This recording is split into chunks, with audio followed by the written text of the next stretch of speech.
ನಮಸ್ತೆ ಸರ್. ಈ ಮುಂಚೆ ಕೆಮ್ಮಿನ ಸಮಸ್ಯೆಯಿಂದ ತಾವು ನಮ್ಮ ಹತ್ರ ಬಂದಿದ್ರಿ. ಹೌದು. ಎಷ್ಟು ವರ್ಷದಿಂದ ಇತ್ತು? ಇವಾಗ ತಾವು ಹೇಗಿದ್ದೀರಾ ನಮ್ಮ ಔಷಧಿಗಳು ತಗೊಂಡ್ಮೇಲೆ?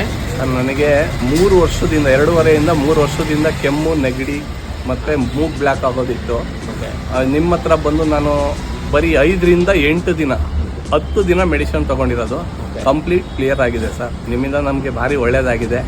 ಏನೋ ಸರ್, ನಮಗೆ ಇಷ್ಟು ಹೆಲ್ಪ್ ಮಾಡಿದ್ದಕ್ಕೆ ನಿಮ್ಮ ಹತ್ರ ಬಂದಿದ್ದಕ್ಕೂ ನನಗೆ ಒಳ್ಳೆಯದಾಗಿದೆ. ನಾನು ನಿಮ್ಮನ್ನ ನೆನೆಸ್ಕೊಳ್ತೀನಿ ಸರ್. ಇಲ್ಲಿ ಧನ್ಯವಾದ ತಮ್ಮ ಪ್ರೀತಿಗೆ. ನಾನು ಮತ್ತೇನು ಕೇಳೋದು ಅಂತಂದ್ರೆ, ಒಟ್ಟು 2.5 ವರ್ಷದಿಂದ ಬೇರೆ ಮೆಡಿಕೇಶನ್ಸ್ ಅಲ್ಲಿ ಇದ್ರ ತಾವು? ಸರ್, ಅದರಿಂದ ಭಾರಿ ಅದು ನೋವುಗಳನ್ನ ಅನುಭವಿಸಿದ್ದೀನಿ ಸರ್. ಬಟ್ ಅಂದರೆ ಕೆಮ್ಮು ಬಂದರೆ ಸೈಡ್ ಇವೆಲ್ಲ ನೋವು ಬಂದ್ಬಿಡ್ತಾ ಇತ್ತು. ಈಗ ನಿಮ್ಮ ಮೆಡಿಸಿನ್ ತಗೊಂಡಿದ್ರಿಂದ ನನಗೆ ಭಾರಿ ಒಂದು ಸಖತ್ ಪುನಃ ಜೀವ ಬಂದಂಗಾಗಿದೆ ನಮ್ಗೆ ಹೇಳ್ಬೇಕು. ಆಮೇಲೆ ಇಂಗ್ಲಿಷ್ ಮೆಡಿಸಿನ್ಸ್ ಎಲ್ಲ ತುಂಬಾ ಬಳಸಿದ್ರ ಅವಾಗೆಲ್ಲ? ಸರ್, ಸಿಕ್ಕಾಪಟ್ಟೆ ಬಳಸಿದ್ದೀನಿ. ಈಗ ನಾನು ನಿಮ್ಮ ಮೆಡಿಸಿನ್ ತಗೊಂಡ್ಮೇಲೆ ಒಂದು ಟ್ಯಾಬ್ಲೆಟ್